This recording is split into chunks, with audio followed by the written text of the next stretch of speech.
The views and opinions expressed in the following stream do not reflect those of Dr. Deepak Chopra or its advertisers. This stream contains language and themes that viewers may find offensive. Viewer discretion is strongly advised.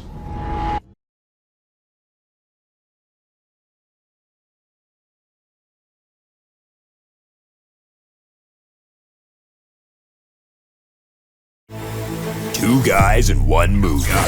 It's not always good. They don't always agree. But when they do, rest assured, it's a good f***ing movie. This is the Wham Bam Movie Jam.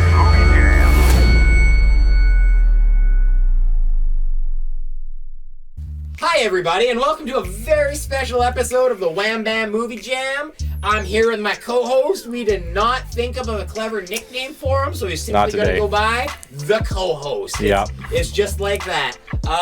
Why are we here right now with a special? Well, we'll tell you. We had an opportunity to attend the Winnipeg Comic Con and see what it was all about. And how is this different from the other Winnipeg Comic Cons? Well, this is the first real, not good one, but the first real...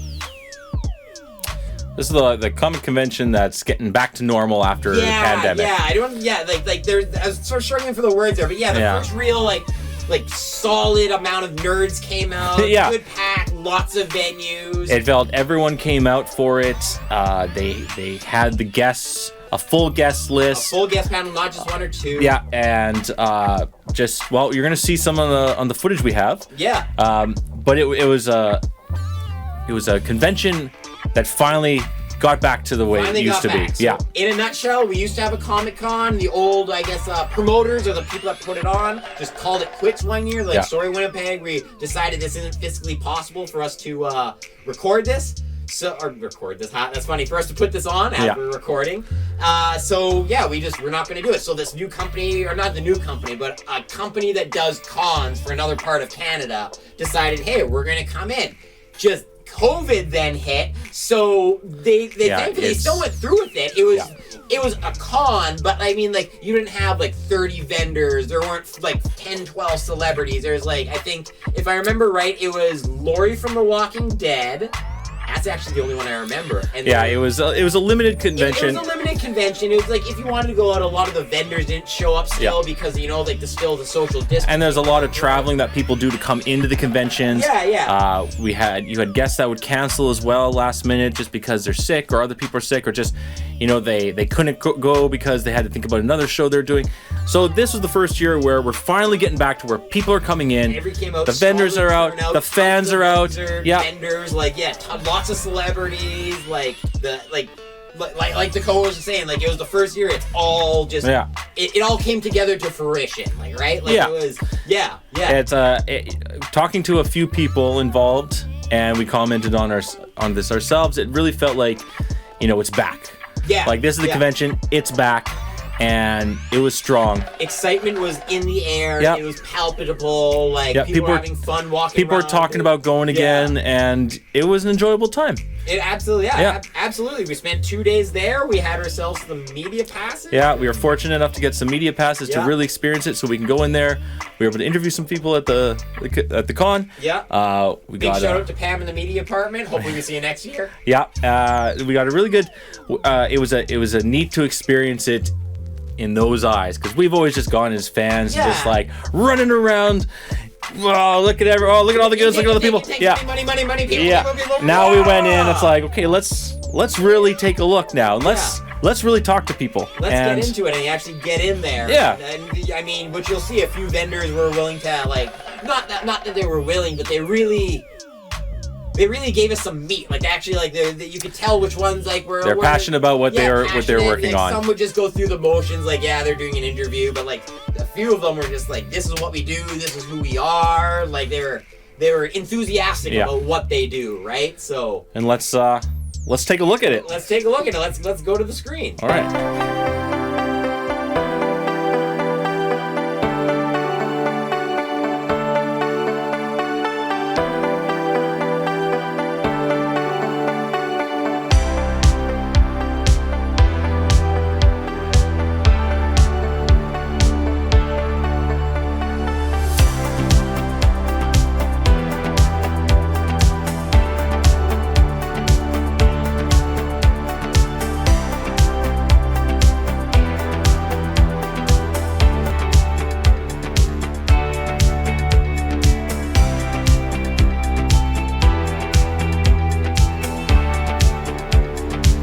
2023 Winnipeg Comic Con. I am here with Dimitri, and we are at the No Reset section. Dimitri, tell us a little bit what's going on here.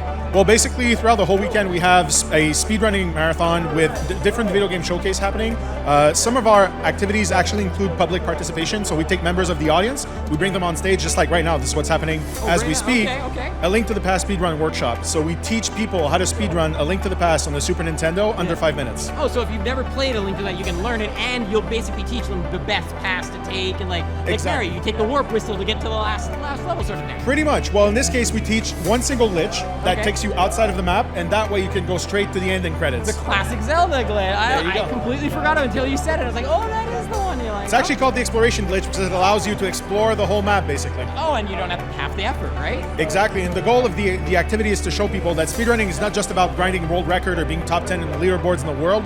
It's actually open to everyone. You don't need to be playing 40 hours a week to achieve it. It's just a different way of approaching video games, and it's actually a lot more accessible than people think.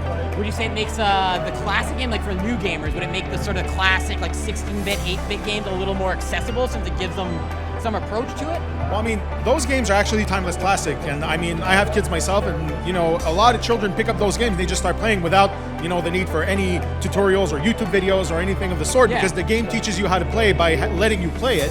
So just like in The Legend of Zelda, you get your sword, then you learn how to use the sword, you get a special item, then it forces you to use that item, and there's no tutorial, there's no text, there's nothing. You learn as you play. So in this instance, it's a very condensed way to experience the game, but in terms of the accessibility, I mean, like I said, those games are very approachable in and of their own, but it gives a whole new spin on classics that people may have already played before, and that was the appeal for me for speedrunning with Super Metroid. I learned how to play the game in so many different ways I haven't experienced before. It's like I was playing the game all over again for the first time. Oh, wow. And that's going on here on our main stage. What's Yep, going on that's behind us here on all the mini consoles? I see a bunch of, you got Mario happening, you got a bunch of Link, Sonics. Well, basically, we got a bunch of retro consoles. It's all the mini classic editions, so all the games are already in there. There's like anywhere between 20 to 40, 50 games on each of them. We have NES, SNES, Sega Genesis, Sony PlayStation, the original, Amiga 500 by Commodore, as well as some arcade stations as well. So you're not just Link, you don't actually have to take place in Zelda right now. You can come and you can play some old school classics like Punch Out and Exactly. learn to speedrun those. Exactly, and interestingly enough, a lot of the times that we have this showcase happening, then you see people going on the Super Nintendos over there that has the game as well and try to follow along. Oh, so it's like you can double hit at the same time. There you like go. That's why it's set up this way. People can actually watch the show while they're playing. Oh, wow. And you guys are based in Winnipeg, or do you travel? Or No, you we're from Montreal, actually. Oh, you're from Montreal. Yeah. Oh, wow. So where can people find you on, if they want to find you online or Well, anything? our website is noreset.tv, and if you want to find us on Twitch, we're live right now, so you can watch this from home. It's twitch.tv/noreset_speedrun. Oh, right. I'll make sure to give you guys a follow as soon as as soon as we're done recording. Dimitri, thank you very much for your time and filling us in what you guys are doing here. Thank you very much.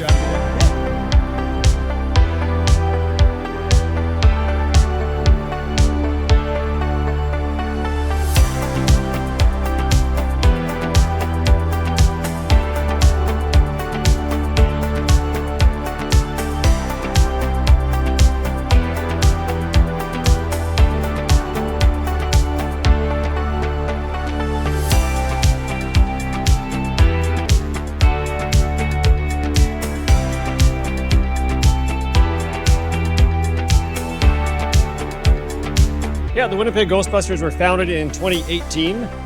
We are an officially sanctioned Sony Corp's group, Ghostbusters franchise by Ghost Corp, which means we have a certificate. We are allowed to use their logo in our logo, which you can kind of see right there. That's our Winnipeg Ghostbusters Okay, play logo. on the Winnipeg Jets logo. Exactly, A little bit. yeah. Okay. Give it a little homage. Yeah. But we got to get back to our community. So how we do that is we raise money for the Children's Hospital Foundation of Manitoba. That's our prime charity. We've also raised money for Maddox Warriors and other charities as well, but primarily Children's Hospital. That's what we're raising money for today here. Yeah. We all have a huge love of Ghostbusters, and we always have fun at Winnipeg Comic Con. So if a fellow Ghostbuster fan wanted to come and join you guys, how would they go about doing that? Yeah, we have a website's best thing to do, winnipegghostbusters.com. All of our social media, just on Facebook and Instagram, you can check out Winnipeg Ghostbusters. We also have a YouTube page. If you really want to get involved and get the costume same day, what you could do is go to our YouTube channel, and there's like a how to become a Ghostbuster there. All right. And it also tells you like places in Winnipeg where you can get the flight suits and all that good stuff too. Do you guys meet monthly or bi-monthly or get together? Or? We're like friends outside of the group, right? So we hang out like that. We've done blood drives. We've done other conventions. We've done. We went to the Millennium Center downtown and did like a haunt thing with them too. We held Ghostbusters Day for the first year this year at the Park Theater. Oh, nice. So we celebrated the 39th anniversary of the Ghostbusters franchise. Had a lot of fun raising money for charity, and we showed Ghostbusters 1 and 2 on the big screen, which a lot of us at our age, we're like 40 now, we never got to see that, right? So it's pretty cool. Do you guys have any plans for the 40th anniversary that you can talk about, or is it still kind of hush-hush? Well, we have plans to be here. We had a panel this year, this morning, Ghostbusting 101. We're going to have another panel sometimes next year, and it will focus on the 40th anniversary and all that kind of good stuff. Oh, awesome. So real quick, last question. Favorite of the 4 Ghostbuster movies? Yeah, that's always tough, but you know what? When I was a kid, it was Egon Spengler. I love him. I love how they, to Harold Ramis, I did a tribute to him in Ghostbusters Afterlife and brought him in, kind of. So I gotta say Egon Spengler. Yeah. Oh, awesome, man. Well, there you guys have it. Winnipeg Ghostbusters. Go check them out. Sign up. Come talk to your urgent fun Ghostbusters fan. Do it. Chris, thank you very much. Appreciate you talking to us. Thank you.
Here at the Manitoba Lego Users Group booth with 2 outstanding members, and they're going to tell us a little bit about what the Manitoba Lego User Group does. Hi, I'm James. Hi, James. I'm Scott. How are you doing? Good, how are you? Oh, I'm super duper. Thanks for asking. So, what do you guys do here at the Manitoba Lego Users Group? Well, we're a group of about 50 people from all across Manitoba, and basically we get together once a month. We share what we're building and any new sets that we might have acquired. We help each other with our own builds and basically share the love of the brick. Okay, so it's just a bunch of AFOLs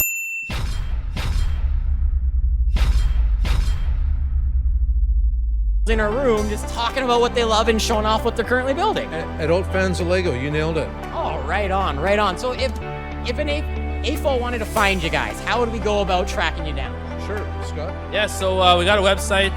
Just look up mblug.org. We're a little bit more active on our Instagram page right now, which is just mblug, I think _ after that. So you can find us on there.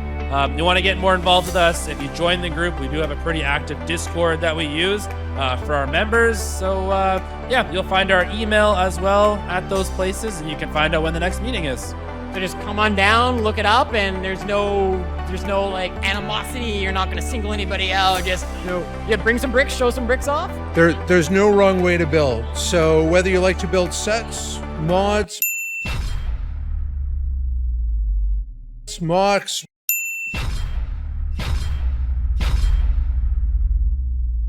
whatever you're into, any theme, there's a place for you for sure. Oh, right on. Is there anything at the table you can give us a quick intro on real quick? Well, Scott, do you want to start? Yeah, sure. For myself, I brought the big Pikachu, so I really like it because it's just basic bricks, but it's been sculpted. Obviously a huge hit here at Comic Con. For me, I like trying to build stuff that's relevant to the show, so I built a small Trailer Park Boys scene. They're 3 of the main guests that are here this weekend, so I built that and went and showed them. They thought that was kind of cool, but We've also got some great Star Wars representation here. Any Halo fans, we've got an awesome mock there. And what's really cool is anyone that built their stuff is kind of in and out. So the people that built it, you get to talk to them and figure out the secrets. So there it is. yeah. You learn some new building techniques if you don't know any, right? Yeah. Well, and we're doing our panel tomorrow, so we're going to be sharing some of those secrets with people, and hopefully they can use them in their builds. And we'd love to see what they've done and hopefully get it on the table maybe next year. Oh, right on. Well, thank you very much for talking to us, guys. We appreciate your time. You're very welcome. Thank you.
Okay. Okay. That was a lot of fun. That was, it was super fun. I mean, it's crazy how 2 days condenses down into like 5-10 minutes of video, right? Oh, yeah. Well, like, especially like the first day, there's so many people on the floor and there's so much to look at. Like I think we walked through it before we even dared to talk to anyone, and it was just so much thrown at you. Yeah. Like you say that, just like even like from like Saturday to Sunday, just the room you had to move, like, right? Like Sunday wasn't deader, but it had thinned out just enough. You could. Saturday's always the busy day. Yeah. It's the big day. Everybody goes down and cosplay, and like that's like the opening. That's big Comic Con. Yeah. But it was like, I mean, it was a ton of fun.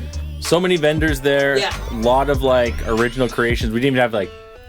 If we wanted to make a video of just all the different vendors and original stuff, we could have talked to just artists. We could have spent like there could be a video of just talking to the individual artists. And these are like the small market. They're here. They do their shows. They go to markets all over the city. Some of them travel across the country. You know, this is what we're.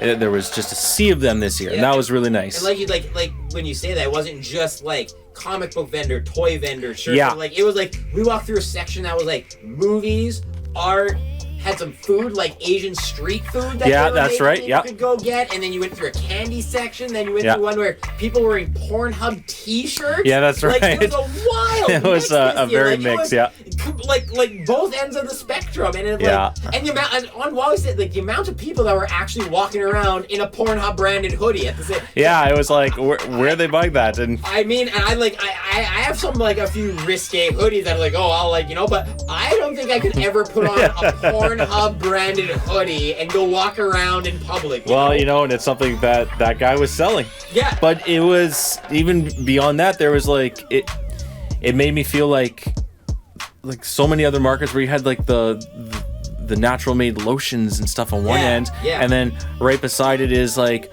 all the wood burned art of all the film franchises and video games that you were nerding out over, right? So it was just a full venue, and like you say, a lot of people, a lot of cosplay, a lot of really good cosplay this year. Yeah, 100%. And you know, it was just, there was so much, but like you said, the crush of the people that we couldn't even get good like pictures of the people in like great costumes, because it was just, you'd see them for a moment and then it was a sea and gone.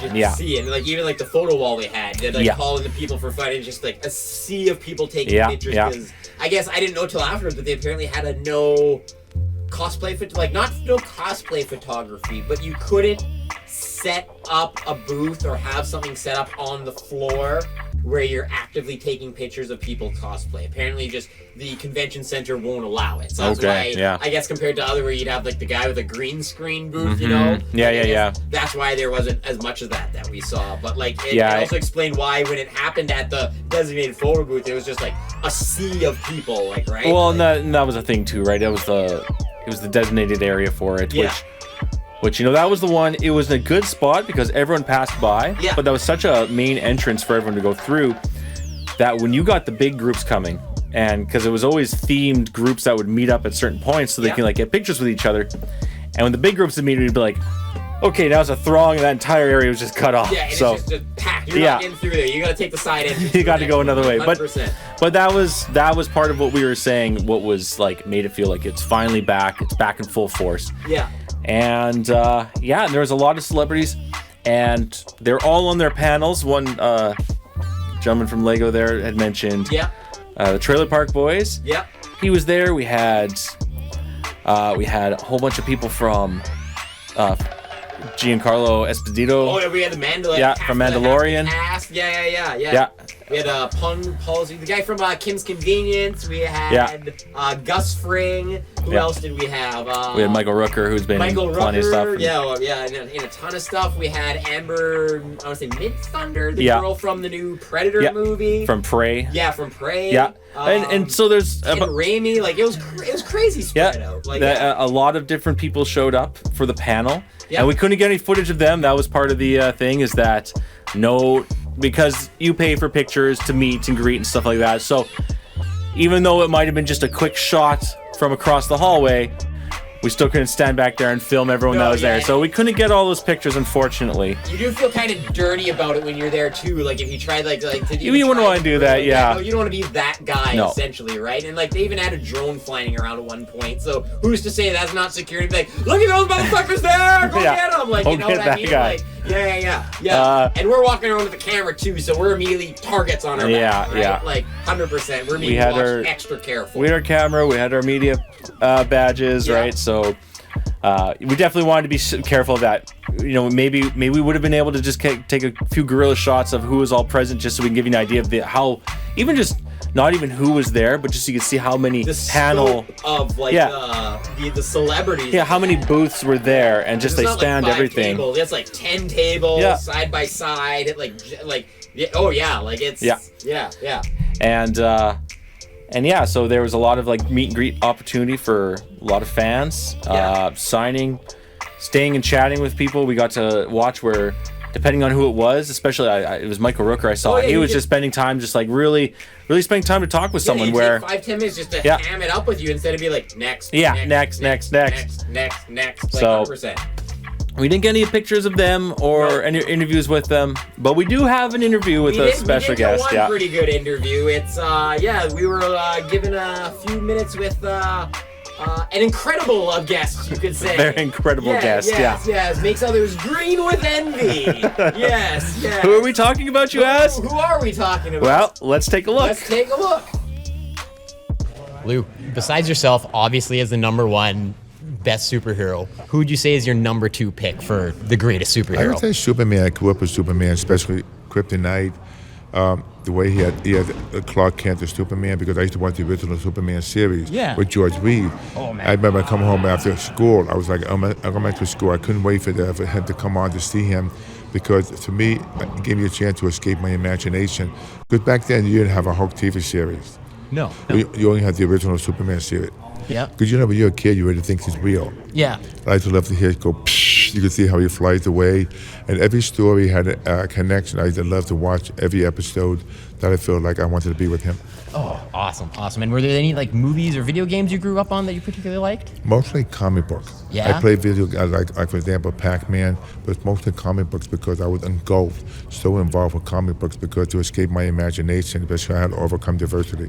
You know, kind of downplay it, but since I've done the Hulk, I give a lot of integrity and respect, because at the time when I did the pilot, Spider-Man and Captain America failed at the TV series. But then when the Hulk hit the air, everything changed. Oh, awesome. Lou, thank you so much for your time. Thank you.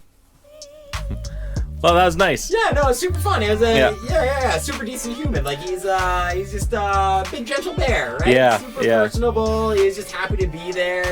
He's just happy he could be in a city at a con where he could wear a big furry coat, like he was saying in the press interview. Like, super fun, personable guy. Like absolute sweetheart, teddy bear. You know. Well, and you know what? I think that was for first like celebrity interview. Yes. For the Wham Bam Movie Jam. Yeah. You know, I think that was a success. It wasn't the worst. It could have gone way more horrible. Like, I could have totally forgot to, like, hit record on the video or something. Yeah, that'd have been something. I mean, right? Yeah. We got the audio. We got some video to go with it. We got some insert shots. He didn't beat the shit out of me. Yeah, he's notorious for that, right? Oh, I mean, right. He's like 8 times my size, you know. But yeah, no, it's just a teddy bear. It did, like you said, it didn't go awful. We were supposed to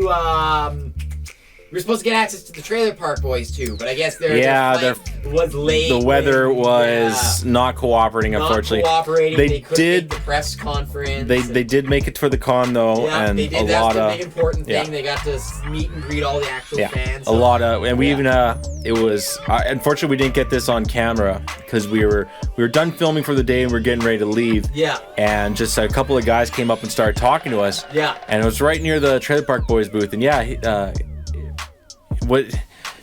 it always, like, if you haven't seen Trailer Park Boys, it's a bunch of guys living in a Trailer Park Boys, and they always are in a trailer park. Yeah. And they've always got schemes on like how to make money. It's usually involving crime, like growing weed or robbing an armored truck or like doing all these things, like and they always get busted and they always get caught, and it's very much mockumentary, and it's like a classic Canadian like TV show. Spinal Tap, or like Best in Show, but about a Canadians in a trailer park catching get crick schemes. Yeah, right? exactly. Yeah. And it's great because it just blew up, right? Netflix ended up taking it over after the initial run on TV was over, and it just blew up. Yeah.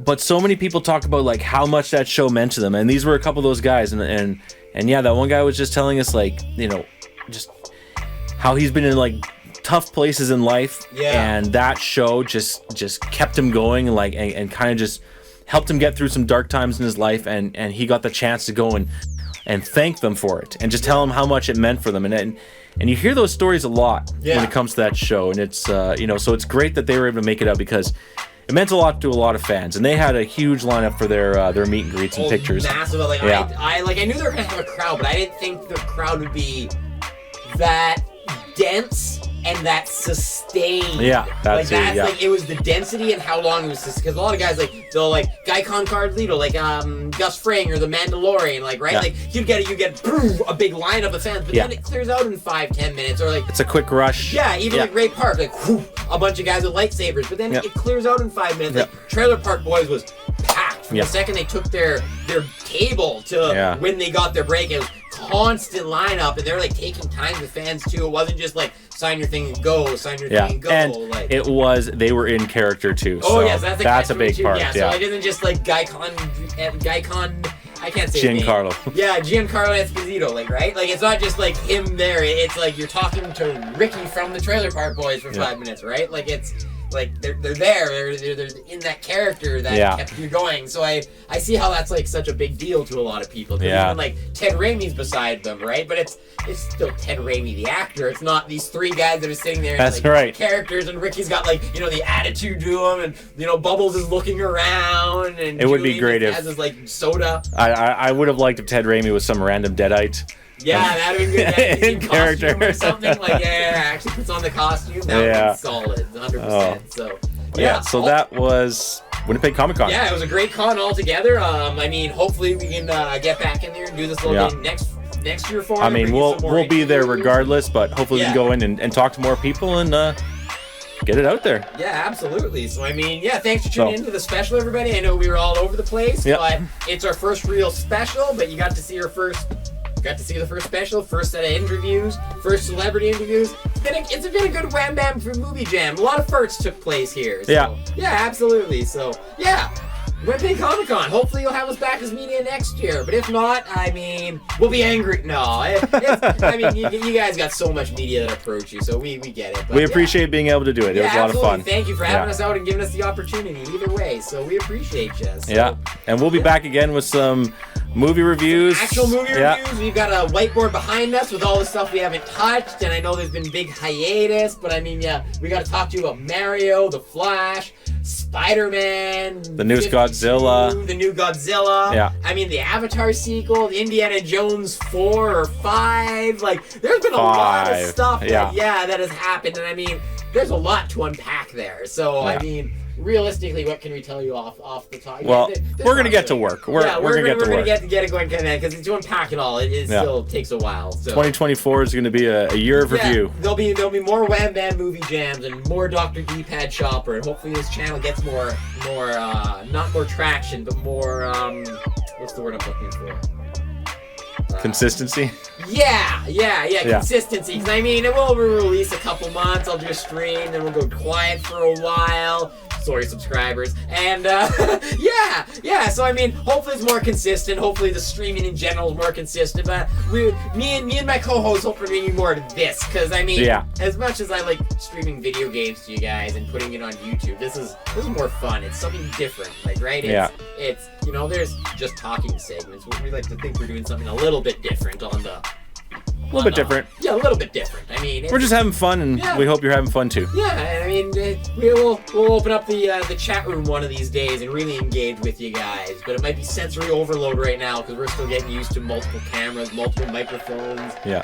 I'm forgetting to put mute and push mute or unmute things because there's so many redundancies now. I might have overwhelmed myself, folks. It happens. All right. Well, thanks for tuning in. Thanks for my co-host. Thank you to Comic Con. Thank you to you guys. And catch us on the next one whenever it is. All right. See ya. Peace.